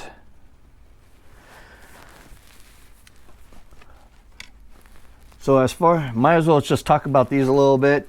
Obviously, you can see I got the strip lining in, like I said before. The way I'm going to install these is I'm just going to do one. Just do one first. And then the other one will just end up going in that edge and just fall right in, because I kind of tested that. So we'll just deal with that later. Obviously, when this is all set up. So that's coming right up. So I have all the windows now solar resed. I had a little light leak on here, and actually I noticed even down in here, which I don't know how I got it. But anyways, what I'm going to do now is kind of get this thing somewhat prepped for paint. So right now I'm just going to go ahead and start masking all these little windows. There's no need for me to yip yap over and over and over, but I can show you how tedious it is on another stupid time lapse. Stupid time lapse. Yeah, boy! So I'm going to provide you a little color commentary on what the heck is going on. Right here in this time lapse, sorry, this is my apologies. It's all about right now is just sticking on some little masks for the little round windows. They're a little hard to pull off, but it's kind of important.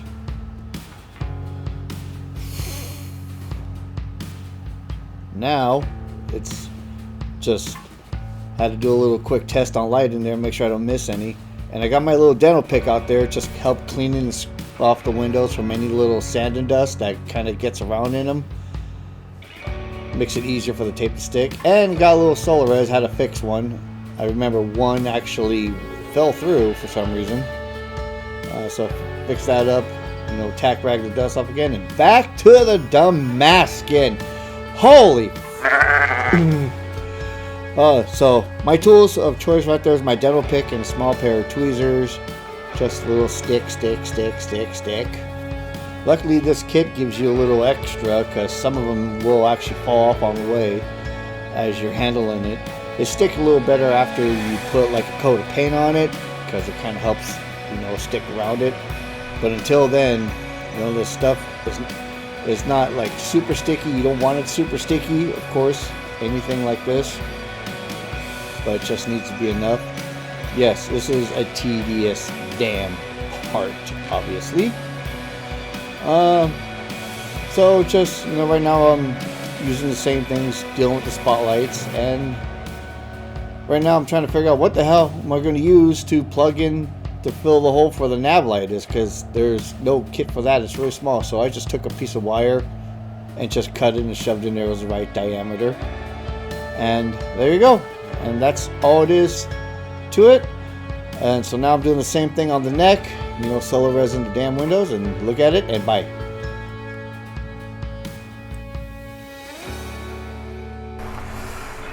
Okay, I'm sure you're wondering what the you got going on here. This is a jumbled mess. Yeah, it is. But let's get you up to speed from a couple minutes ago. So now it's time to actually put the neck in place. So what I already kind of went ahead and did, other than, you know, mask the windows, I put one side in, and then I went ahead and did most of my wiring just to get it in place before I seal it up. Excuse me. A mod that I had to do that came about when just test fitting, is that this is not going to be for everybody's build. This is only because of mine, because I choose to do a, whoa, don't you f***ing do that, a 5mm for the neck spots. Now it's almost level, but it just ever so slightly droops below the line, and I saw that during test fitting, so I had to actually hog out. I just, with my little guy here, I just hogged a little bit out, kind of made a little score mark where I need to hog it out, and just made a little indentation so that way it fit in. That way you can kind of see it right in there. And I also wired up this torpedo. This one wire is what's left for that. And of course, you know, scrape away where you're going to be gluing.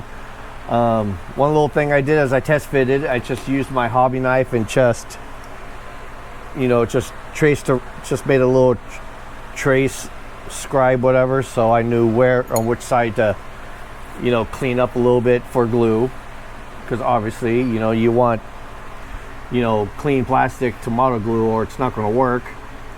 So as far as this one goes, before I can set this one in, I need to wire the one torpedo.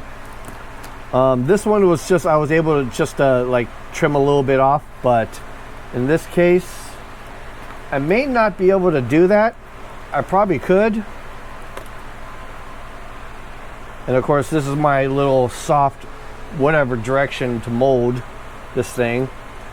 I do want to keep this wire short as possible, so it's not like, you know, a bunch of junk. So I think what I can do is just grab an alligator clip just to kind of hold it near as close as possible.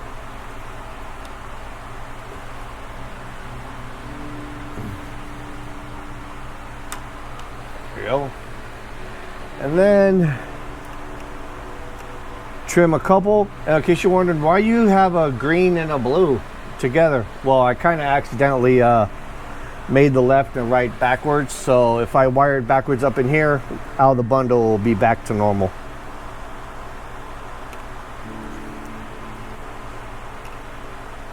Part of, you know, testing what you're doing.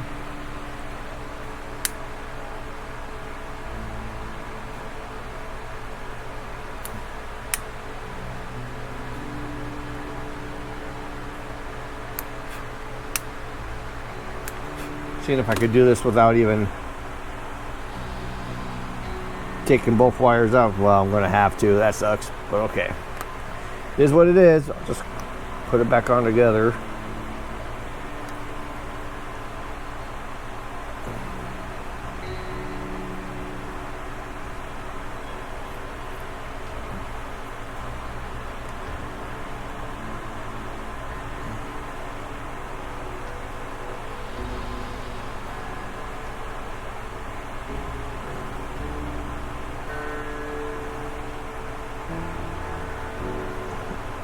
Alrighty. There's that. Got my soldering iron ready to go. So I can join those two together.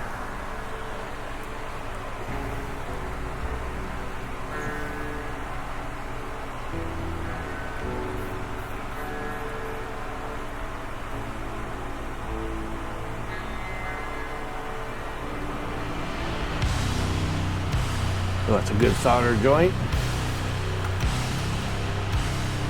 Now, just need a tiny piece of heat shrink.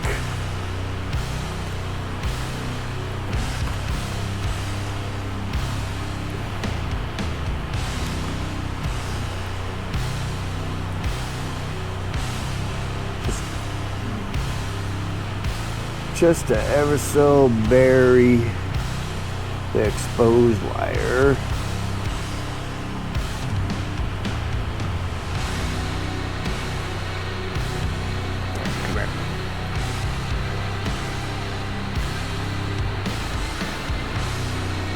There.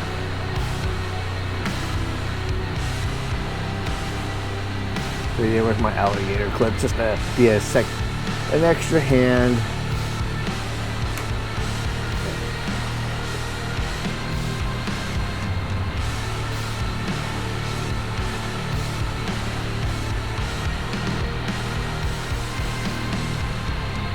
Go. All right. Okay, so now that's in place. Now we gotta fold it in. So I gotta get my glue ready.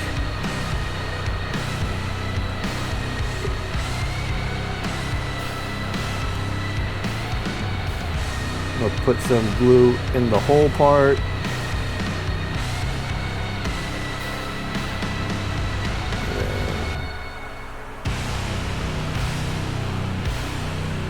Crap. And of course, I didn't do.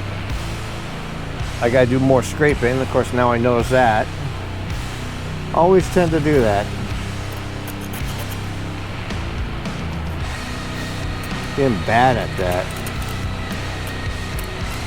Good thing for this method, it's cleans it up really quick.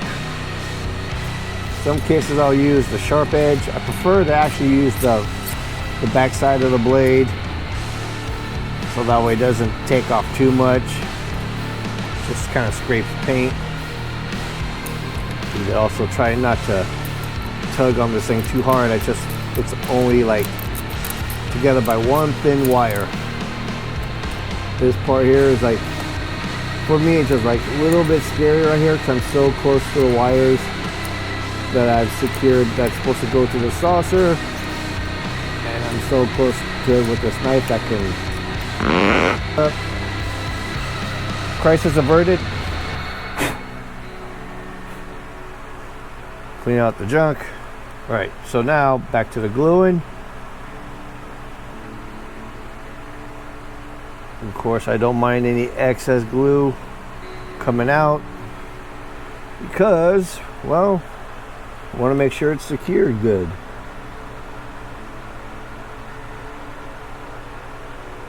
You can always clean that up.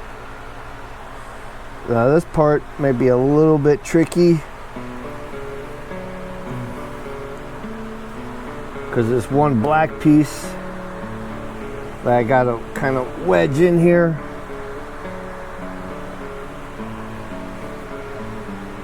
Oh yeah, can't do it like that. I just realized something because I had to put this in here.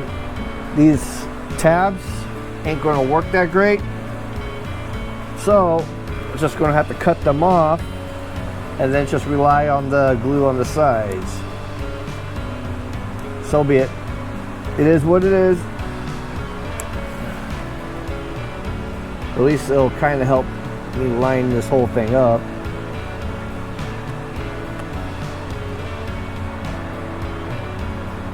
Hey, one thing, white paint sure transfers any little gunk.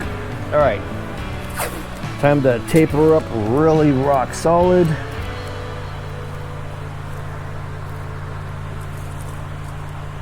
There'll be a lot of neck cleaning when this thing is done. That's for sure.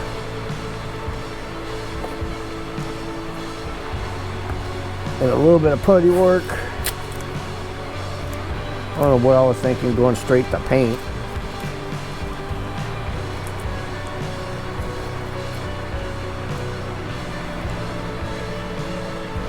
In fact, I may CA that one shut.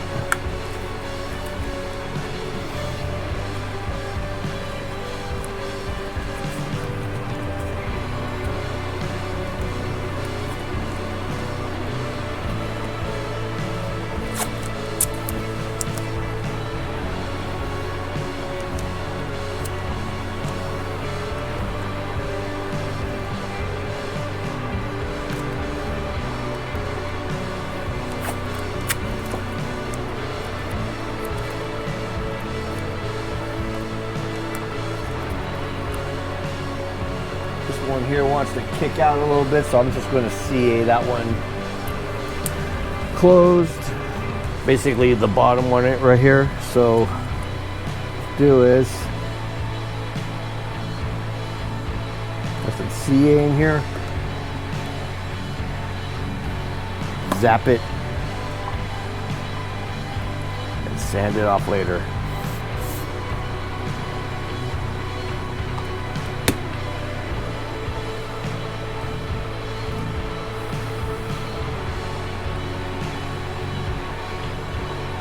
One thing you can use about CA, sure can actually hold some of this together in the meantime. Hold this guy together.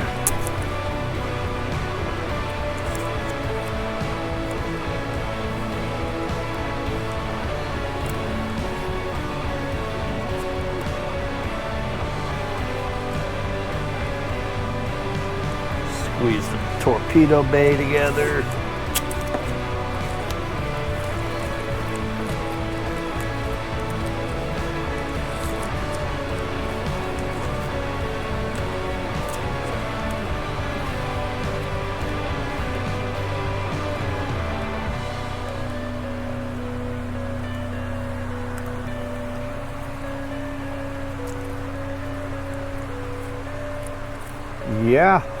Yeah.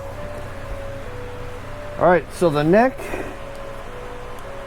is sort of in place. I gotta hold that sucker down somehow. I don't want to put much pressure on this wire. I know.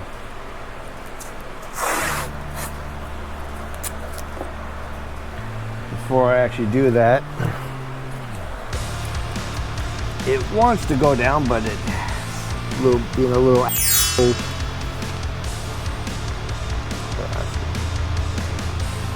come on, glue.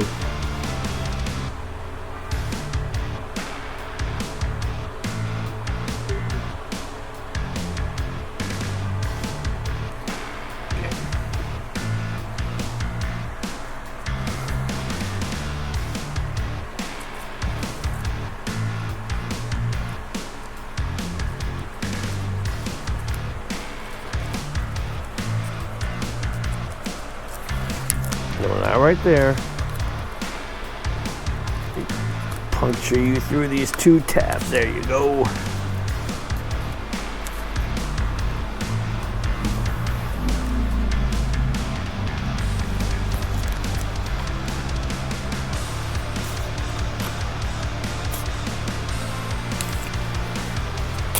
Oh, you mother. Right, hold on.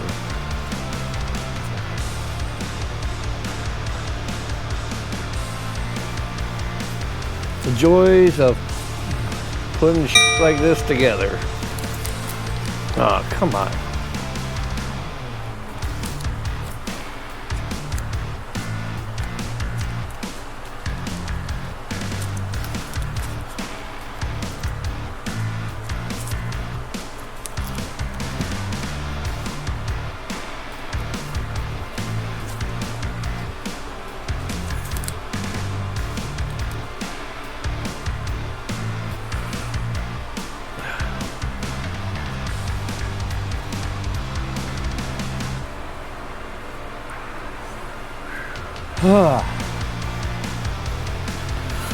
Okay, nice. So we now have that in place. Kind of need to do some little bit of wiring. The wiring that I do need to do is basically shove this one down in here for the neck light in.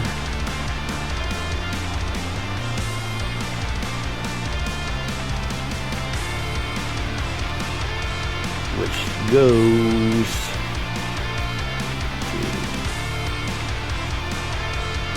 to here.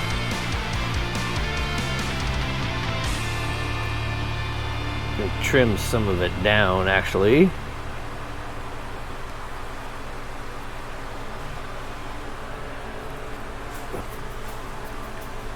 Let's get this one buttoned up. At least get the whatever I can get buttoned up for the neck. Good.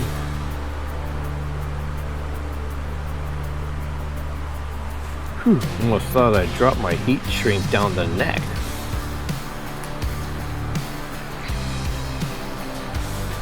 Do the same for this one. This is the positive power. How many other positive powers? One right here. Kind of woven around this crap. This is a red wire for something.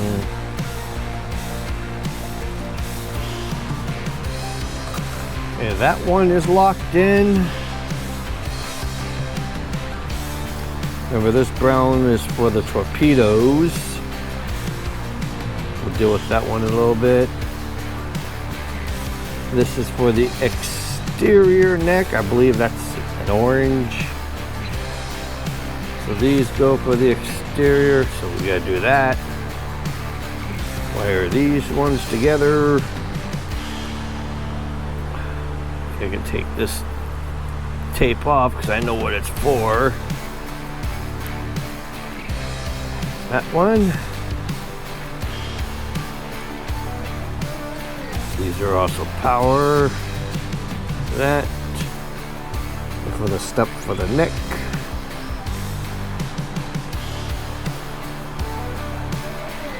Just cut it like right about here.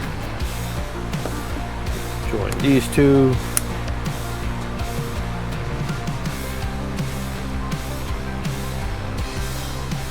Solder those together.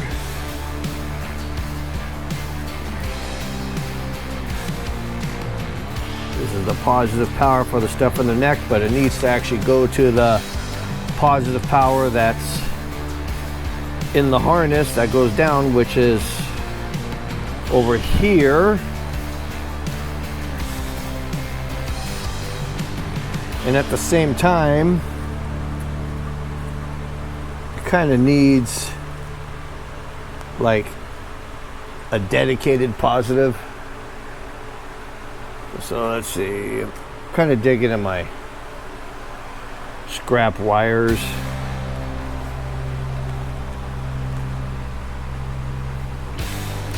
Just so it has something. Let me just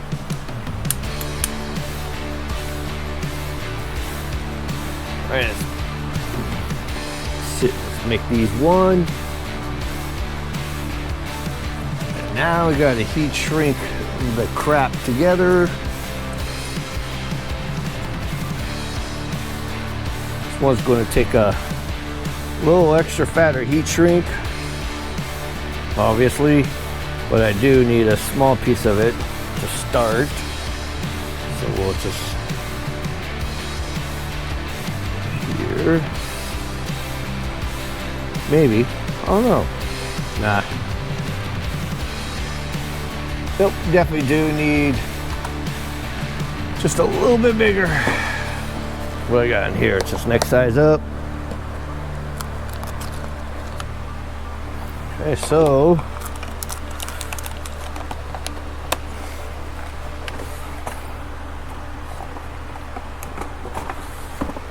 let's have glue sitting out somewhere. Okay. So there's my main power. Better mark that before that goes away. Guess I can actually kind of do a little bit of a test. So let's see what happens. Except it would all be controlled from down here. Main power down here. Let's see. Only ones I can actually do, of course, are the spots and the whole light in, because the next part of that now, where we have here, secondary hole. Let's see if the neck gets lit up as well. Yes, it does. I don't know if you can see, but yeah, maybe you can see that way. That one's got a heartbeat.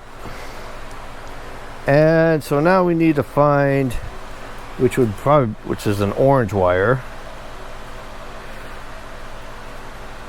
is the floods for the front. That's RCS thrusters. Neck flood, that's what I'm looking for.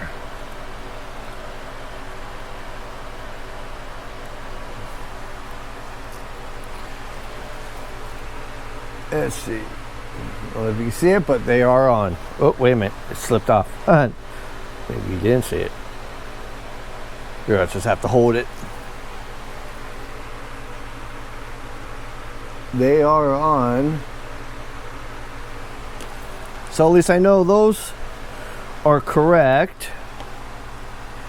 The brown goes to the torpedoes, but it also goes to the crystal.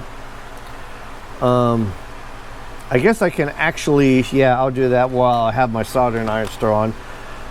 I'll just make these two together. Well, look, it's wired.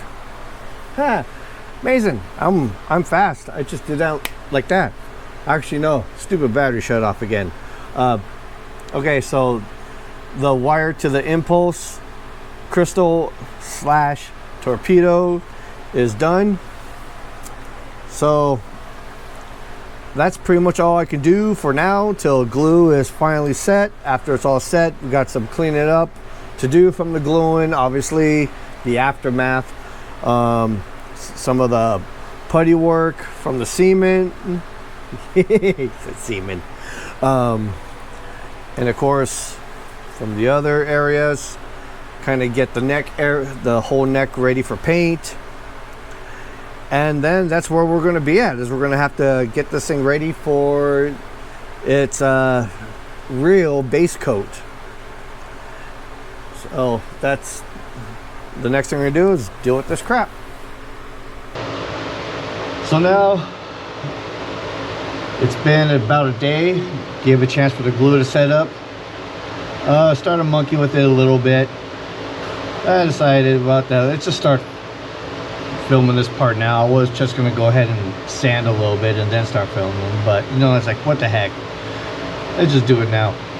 So the next process is going through is obviously, you know, sanding any excess glue, dealing with any steps, going to have to deal with putty work with the seams, check for more light blocking, especially down in here where the neck meet over here. I just want to make sure nothing, you know, comes out. And then pretty much, you know, kind of get ready for paint. This is going to be a long process, but I still want to show you the work. So we're going to have to go through and do another one of these dumb things. Wow, stupid time lapse. I promise. This will be the last one for the day. Believe me. This won't last. It only hurts for a minute.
All right, I just did my layer of putty work.